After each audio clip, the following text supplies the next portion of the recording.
जय हिंद दोस्तों, स्वागत है आपका बीए सेमेस्टर वाला में। पहली बात दोस्तों ध्यान से सुन लीजिए, मैं जो कहने वाला हूँ देखिए, माँ सुकुम्बारी यूनिवर्सिटी में दोस्तों आपका इकोनॉमिक्स का एग्ज़ाम होने वाला है, अर्थशास्त्र का। ठीक है, ठीक है सर, अर्थशास्त्र का पेपर होने वाला है। तो क्या आप बताने वाले हैं, ध्यान से सुनिए। आपका पेपर तो होने वाला है, लेकिन आप ये बताइए कि आपका जो पेपर है, परीक्षा है, ठीक है, वो आपका लिखित मॉडल पेपर होगा या फिर आपका ऑब्जेक्टिव मॉडल पेपर होगा, बहुविकल्पी प्रश्न। कमेंट करके तुरंत पहले कमेंट करिए आपकी आपका लिखित पेपर है कि ऑब्जेक्टिव क्वेश्चन है, क्योंकि अभी 12 तारीख को एग्जाम होने वाला है, 12 मार्च को। उससे पहले आपकी तैयारी करा दी जाएगी। ठीक है, आपको लिखित मॉडल पेपर भी मिल जाएगा इस तरह का, जो ये दूसरे यूनिवर्सिटी का पेपर है, ये लिखित मॉडल पेपर है। आपको ऑब्जेक्टिव मॉडल पेपर भी उपलब्ध करा दिए जाएंगे। ठीक है, तो कमेंट जरूर करिएगा कि आपके लिखित मॉडल पेपर होंगे या फिर ऑब्जेक्टिव मॉडल पेपर होंगे, माँ सुकुम्बारी यूनिवर्सिटी। ठीक है, जो 12 मार्च का आपका एग्जाम होने वाला है। ठीक है, तो इस पॉइंट को याद रखिएगा, कमेंट जरूर करिएगा, मैं वेट करूंगा आप लोगों का। ठीक है, चलिए आज की क्लास में सर क्या लाए हैं, बहुत सही, देखिए क्या लाए हैं।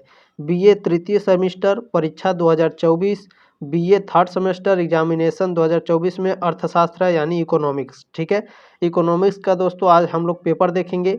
इसमें आपको हम बताएंगे दोस्तों कि आपको कौन कौन से प्रश्न हर साल आते हैं, कौन कौन से प्रश्न को अच्छे से तैयार करना है। ठीक है, पेपर का नाम क्या है सर, तो पेपर का नाम है आपके हिस्ट्री ऑफ इकोनॉमिक थॉट। ठीक है, ये आपके पेपर का नाम है, आपके एडमिट कार्ड पर भी लिखा होगा।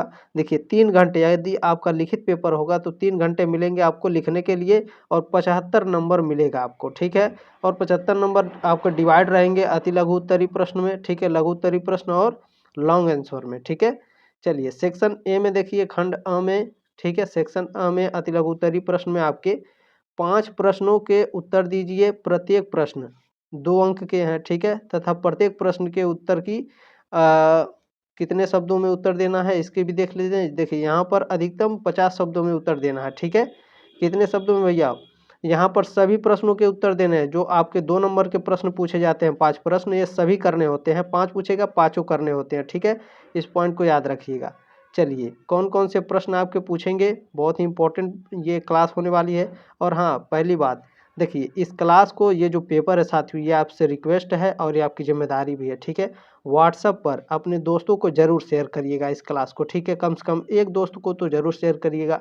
जितने भी दोस्त आपके साथ जुड़े हैं इकोनॉमिक्स के, अर्थशास्त्र के, इस प्रश्न पत्र को भेज दीजिएगा, उन तक जरूर पहुंचा दीजिएगा, जिनका भी 12 मार्च को एग्जाम होने वाला है। ठीक है, 12 मार्च 2024। ठीक है, देखिए इसमें मैं प्रश्न बताऊंगा आपको। आपके पास देखिए, आपके पास विद्या होगा, ठीक है, यूपीएच होगा, राजेंद्रा होगा, बुक होगा, उसमें ये सभी प्रश्न आपको मिल जाएंगे। तो मैं आपको प्रश्न बता देता हूँ कि कौन कौन से प्रश्न आपके इंपॉर्टेंट है, कौन से आने वाले हैं। ठीक है, कौन ज़्यादा इंपॉर्टेंट है, कौन थोड़ा इंपॉर्टेंट है, कौन 50% आएंगे, कौन 100% आएंगे प्रश्न। ठीक है, इन सभी के बारे में हम लोग यहाँ पर चर्चा करेंगे। ठीक है, चलिए पहला प्रश्न है आपका साथियों, कौटिल्य के अनुसार धन को परिभाषित कीजिए। ये 100% आने वाला है। ठीक है, हर साल पूछा जाता है ये प्रश्न। दूसरा है आपका, बहिर्गमन सिद्धांत क्या है। ये लगभग 50% पूछता है हर साल। ठीक है, ये उतना पूछता नहीं है, लेकिन तैयार कर लीजिएगा इसे भी साथ में। ठीक है, चलिए 2 प्रश्न हो गए आपके। अगला प्रश्न देखते हैं।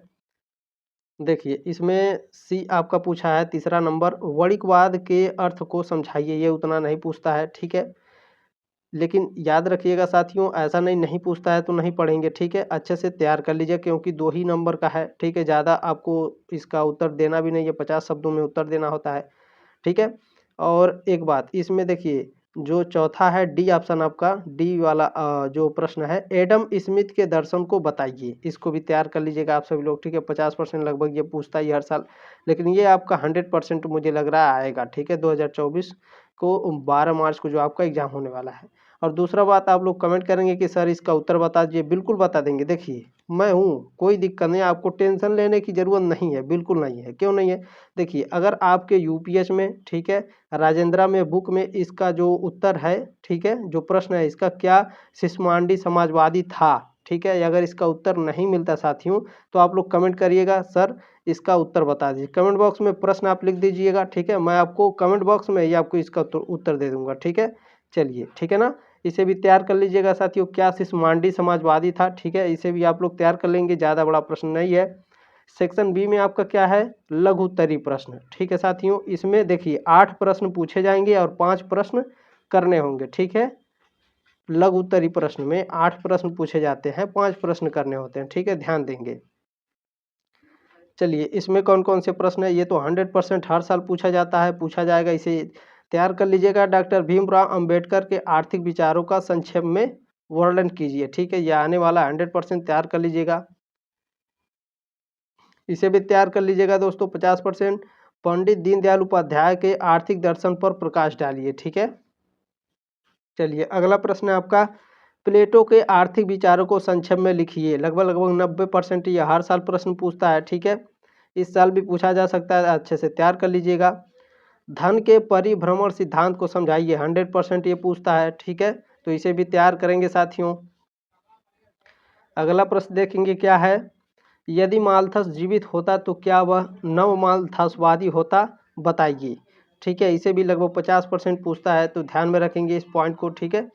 चलिए अगला प्रश्न देखेंगे क्या है, पूर्ति अपनी मांग स्वयं उत्पन्न करती है, व्याख्या कीजिए, ठीक है, तो इसे भी तैयार करेंगे साथियों। मैं जो प्रश्न बता रहा हूँ इन सभी प्रश्नों को आप लिख लीजिएगा, ठीक है, और आप उत्तर इसका ढूंढिएगा, अगर नहीं मिलेगा तो मैं हूँ, कोई आपको चिंता करने की आवश्यकता नहीं है। चलिए मार्शल की प्रतिनिधि फर्म की धारणा का विश्लेषण कीजिए, ठीक है, इसे भी तैयार कर लीजिएगा। चलिए अगला प्रश्न देखेंगे आपका क्या है, बाम-बारकर के ब्याज सिद्धांत को स्पष्ट कीजिए। 120% गारंटी है, ये प्रश्न आएगा, ठीक है, तो इसे बहुत अच्छे तरीके से तैयार कर लीजिएगा साथियों, ठीक है। चलिए अगला प्रश्न देखेंगे क्या है, देखिए दीर्घ उत्तरीय प्रश्न आ गया आपका, खंड सी में है। पहला प्रश्न ये भी 100% आता है, ठीक है, याद रखेंगे। महात्मा गांधी के आर्थिक विचारों की समीक्षा कीजिए। वर्तमान भारतीय परिस्थितियों में आप उनके विचारों को कहाँ तक उपयुक्त समझते हैं, ठीक है, इनके बारे में डिस्क्राइब करना है पूरे अच्छे तरीके से महात्मा गांधी जी के बारे में, ठीक है, तो इसे काफ़ी अच्छे से तैयार कर लीजिए। याद रखिए दोस्तों, महात्मा गांधी से आपके कम से कम 3 प्रश्न पूछे जाते हैं, ठीक है, जो शॉर्ट आंसर टाइप क्वेश्चन होते हैं उसमें भी, अति लघु में भी और लॉन्ग में भी, तीनों में पूछता है, हालांकि आपके पूछा नहीं है, तो ध्यान रखेंगे इस पॉइंट को, ठीक है।